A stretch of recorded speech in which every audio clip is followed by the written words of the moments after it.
ano, diversos assuntos entraram na pauta aqui do Caleidoscópio. Teve um papo bem, digamos, criativo. Você sabia que existe um dia dedicado à criatividade? Pois é, esse dia é comemorado hoje. De acordo com o dicionário Aurélio, a criatividade é a capacidade de criar, de inventar, qualidade de quem tem ideias originais, de quem é criativo. Vamos celebrar então no programa de hoje a data destacando a utilização da imaginação somada às referências do mundo. Vamos tentar desvendar de onde vem a criatividade, se é uma característica do ser humano ou se ela pode ser exercitada. E você, hein? O que você acha? Vamos começar aqui com a publicidade com o Luciano. Luciano, o que é ser criativo para você? A criatividade, ela está muito associada. Lógico que sim, a gente pode ter momentos de insights. Sim. É muito comum o caso do brainstorming que o professor falou também.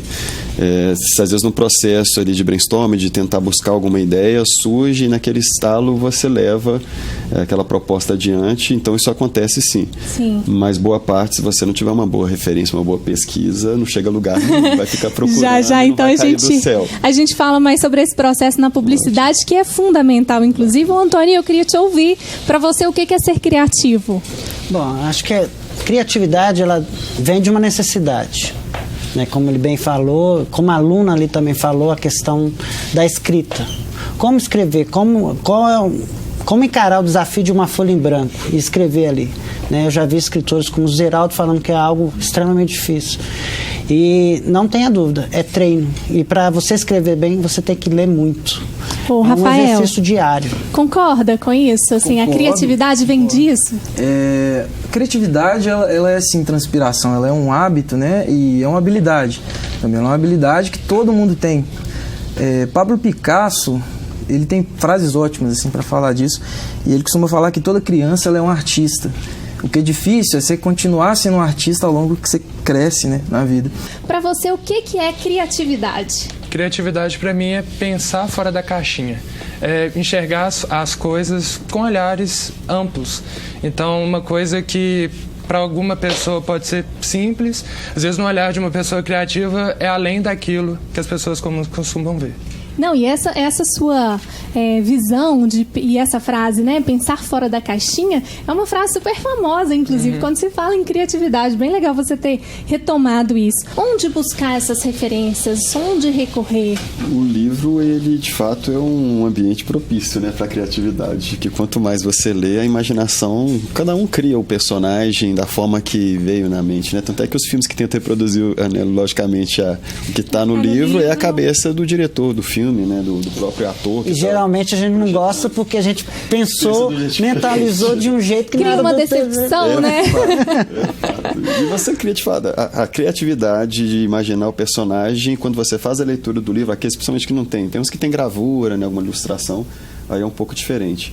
Mas mesmo assim, ele te transporta para um universo que está na sua cabeça. Né? E hoje em dia, com essa quantidade de informações, a quantidade de coisas que a gente acaba criando mesmo para fazer, fica mais difícil, parece, né? Eu tenho essa sensação, está mais difícil arrumar tempo para criar? Tem até, o pessoal da tecnologia talvez vai ajudar nisso aí também. Hoje está tudo muito mecânico, Então as máquinas fazem muita coisa que antes as pessoas faziam. E aonde que vem a criatividade? Quando você consegue, às vezes, dali ir além, né? Até sair da caixinha, mesmo com todo o processo fechado, né? O pessoal elogia muito futebol no Brasil, né? E o Brasil é um dos países que mais tem título mundial. Em função da criatividade do jogador, porque às vezes naquele espaço ali do campo com tanta regra, que tem impedimento, que tem falta aqui, ali, não sei o que, bola na mão na bola e tal, e mesmo assim ele encontra uma forma de ser criativo jogando futebol, num drible, num lance diferente. Vamos dar continuidade a essa conversa aqui, incluindo o pessoal da banda, porque o pessoal da banda, vocês devem ter observado, né, no final do primeiro bloco, que eles utilizam os instrumentos também de uma forma bem criativa, né? Bom, explica para o pessoal que não conseguiu observar como é que vocês utilizam os instrumentos de uma forma diferente, tentando inovar, trazendo criatividade. Eu acho que a metáfora do sair das caixinhas é um excelente ponto de partida para pensar na nossa relação com os instrumentos, seja a voz, seja um outro instrumento, né? Como a nossa formação, por exemplo, hoje nós estamos sem percussionista, e como resolver isso, né? Temos um problema, qual é a solução para o problema, né? Então, o João, por exemplo, ele faz o batuque... A percussão está ali no próprio instrumento. No próprio instrumento. O próprio Vitor, ele faz uma batida diferenciada, que a gente chama de técnica estendida do instrumento, só para dar um nome bonitinho, mas na verdade é uma experiência de transgressão. Na verdade é uma criatividade absurda. É muito legal. O que é interessante, que o João brinca, é quando pergunta o que vocês fazem nos ensaios, a gente responde tudo aquilo que não nos ensinaram. Então acho que a criatividade está aí. Você, partindo das referências, você transbordar as referências, né? Excelente. Muito... Ó, e tá dando super certo, viu? Outro papo bom foi o programa sobre afinidades. Aquela coisa de ter uma simpatia por alguém, sabe? Pois é, e tem gente que se identifica mesmo, sem mesmo conhecer. É o caso daquela voz famosa do rádio. Os 2 temas ganharam espaço no Caleidoscópio este ano. Olha só. Vamos então passar para o nosso tema? Vamos lá? Vou apresentar os nossos convidados especiais de hoje para a gente falar sobre afinidades. Vamos lá. Primeira convidada, ela é psicóloga, mestre em psicologia social e professora, minha colega, né, da Faculdade UNA, do Centro Universitário UNA. Então está aqui com a gente a professora, né, que é a Simone de Oliveira. Tudo bem, Simone? Bom, prazer. Obrigado. Seja bem-vinda, Simone. Eu agradeço. Tá bom. Ao lado da Simone, a gente tem também a presença dele, que já me confessou ali, eu assisto o Caleidoscópio, sou telespectador, fico de olho lá. Falei, legal, né? Porque a gente trabalha com questão de comportamento aqui também. Ele é psicólogo clínico e educacional, e coordenador dos cursos de aperfeiçoamento profissional em saúde e educação do Centro de Estudos e Desenvolvimentos Educacionais. Uau! Estou falando do Admar Cardoso. Tudo bem, Admar? Muito prazer, Lia. Para mim é uma satisfação, uma alegria estar aqui com você. Legal. Eu sou piolho do programa há muito tempo, desde quando eu era adolescente. Puxa vida, uau! Realmente estou ficando maduro, experiente, por aí vai, né? Bom, nós temos os nossos jovens que a gente convida para que eles sejam os protagonistas do nosso tema também, os famosos personagens. Primeira personagem, ela tem 22 anos, estudante de Educação Física da Universidade Federal de Minas Gerais, Larissa Niero, e ela descobriu a sua cara metade, que no começo não era muito a sua cara metade, né, Larissa? Não era nada a cara metade, na verdade. Era uma colega do curso? Não, na verdade, a gente se conheceu porque a gente tinha muitos amigos em comum, e eu tinha uma banda, aí ela foi no show dessa banda, e... lá a gente não bateu, não. Ela tentou conversar comigo, eu fui meio grossa. Aí ela saiu pra um lado, eu saí pro outro. Depois que começou a amizade mesmo. Sim, sim. Como é que é o nome da sua amiga? Milena. Milena? Isso. Tá, legal. Então nós vamos contar um pouco dessa história, né? A princípio o santo não bateu, não teve afinidade. Mas depois aconteceu. Depois aconteceu. Então tá. Seja bem-vinda, viu, Obrigada. Larissa? Ao lado dela, a gente tem o Lucas Alves Cruce, né? Ele tem 22 anos, é professor de inglês e alemão da Wizard. E o seguinte, ele foi fazer o intercâmbio, foi pra fora, foi pra Alemanha, exatamente nessa semana, então 7-1, a gente arruma um alemão pra vir, um alemão não, né? Um cara que gosta da Alemanha, e ele se deu super bem, muito afinidade com a família alemã. É isso mesmo? Isso mesmo. O tempo que eu fiquei lá, eu acabei morando junto com uma família alemã. E desde então eu considero ela como a minha família que eu tenho de lá mesmo, desde que eu voltei. O que você trouxe aí, Lucas? Isso é uma provocação. Não é. Você na verdade, não é uma provocação. Achei até que eu ia ser. merece, né? Que eu ia apanhar a hora que eu chegasse aqui. Mas é só a mesma bandeira da Alemanha mesmo. Eu creio que todo brasileiro tá torcendo agora pra Alemanha. Nessa final de domingo. É só a bandeira aqui. A bandeira? Incende a bandeira? Isso, não, lógico. Muito bem. Aí, meu jovem. Tá bom, a gente tem que levar na esportiva, né? Vamos levar numa boa e tal. Perder faz Eu já senti uma afinidade tremenda com ele. Ô, Lucas, me conta uma curiosidade, vou te fazer uma pergunta, que você fica à vontade, se não quiser respondê-la também, não tem problema. Sua afinidade é maior com a família alemã ou com a família sua aqui no Brasil? Olha, pela quantidade de tempo que ficou, seria normal falar que seria com a família aqui do Brasil. Mas eu tenho aqui mesmo afinidade muito mais com minha irmã e com minha mãe que moram comigo. A maioria da minha afinidade que eu falo mais e ligo sempre, eu converso por Skype, é com a minha família de lá. Então eu falo com os meus tios de lá, meu avô, minha avó. O meu avô, por exemplo, tem até o WhatsApp, apesar de ter mais de 70 anos, a gente conversa pelo WhatsApp.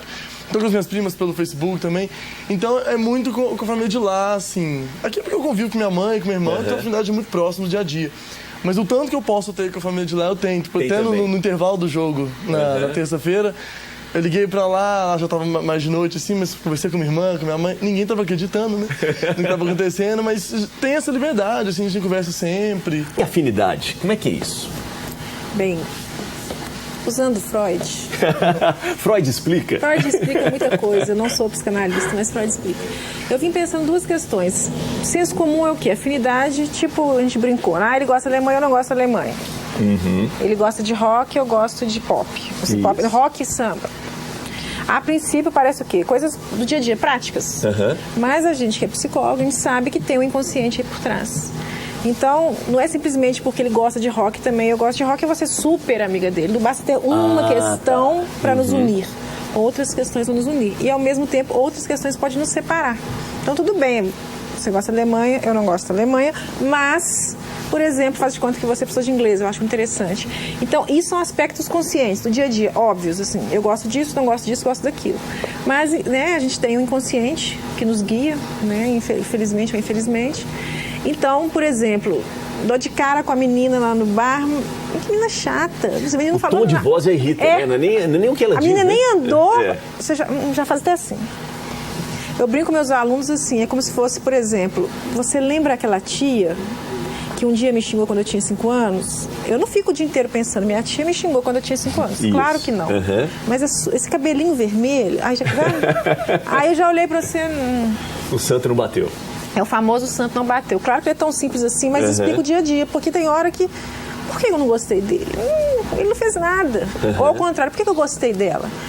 Mas ela tem um tom de voz, como você mesmo disse. Eu falei do seu tom de voz, que eu gosto desse tom de voz. Essa minha paixão pela locução, ela começa... Porque eu tenho uma paixão também pelo rádio. O rádio é o amor da minha vida, né? E eu acho fantástico absolutamente tudo que tem a ver, tem relação com o rádio, né? E essa minha paixão com locução veio desde os meus 12 anos e tudo mais.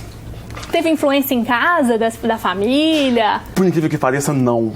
Foi basicamente o rádio. Eu comecei, um belo dia eu descobri o rádio, né, num cantinho lá da sala, e comecei a ouvir, apaixonei por tudo aquilo, pelos locutores, e acabou que virou meu sonho. É basicamente querer estar ali, né, no ar. Tá lá, em frente ao microfone.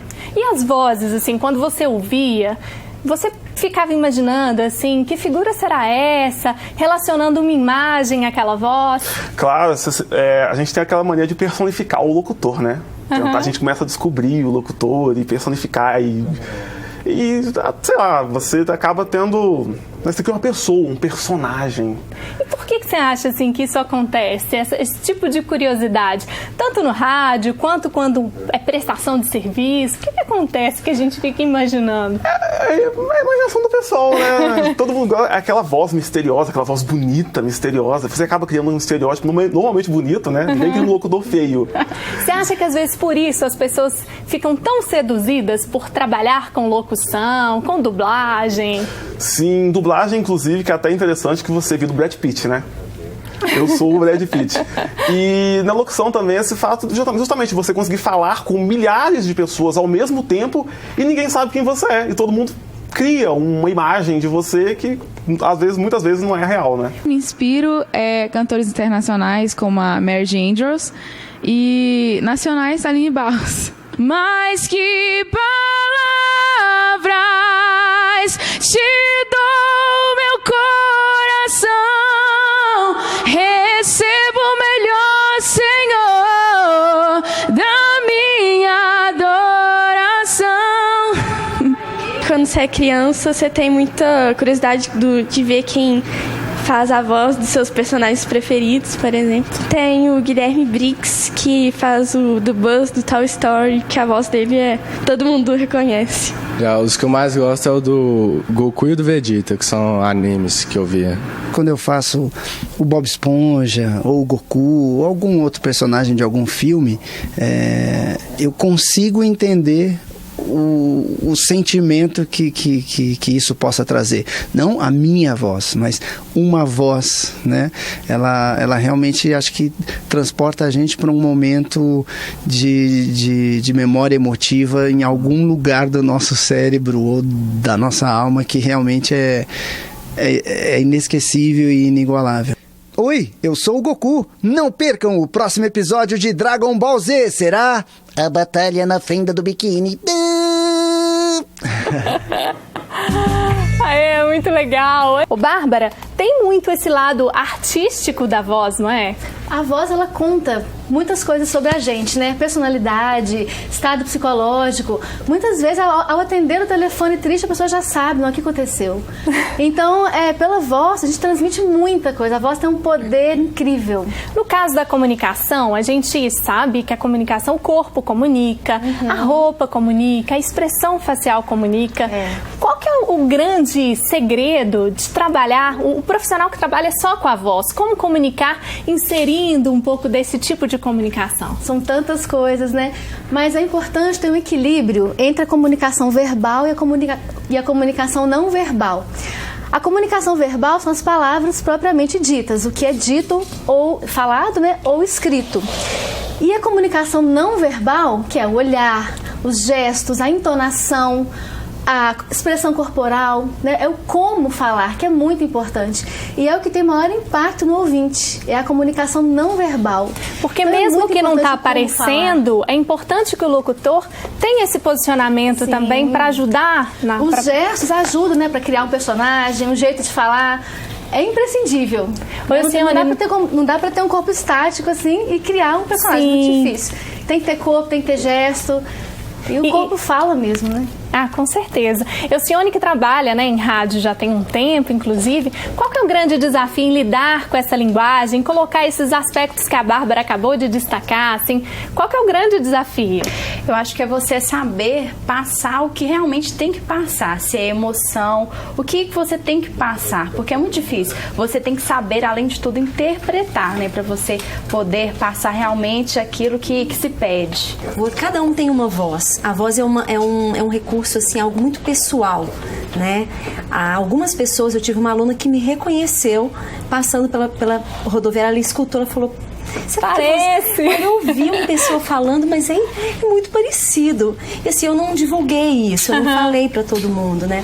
E realmente, então assim, a gente escuta uma voz, a gente muitas vezes a gente cria um personagem e várias coisas em volta daquilo. Então é algo muito pessoal.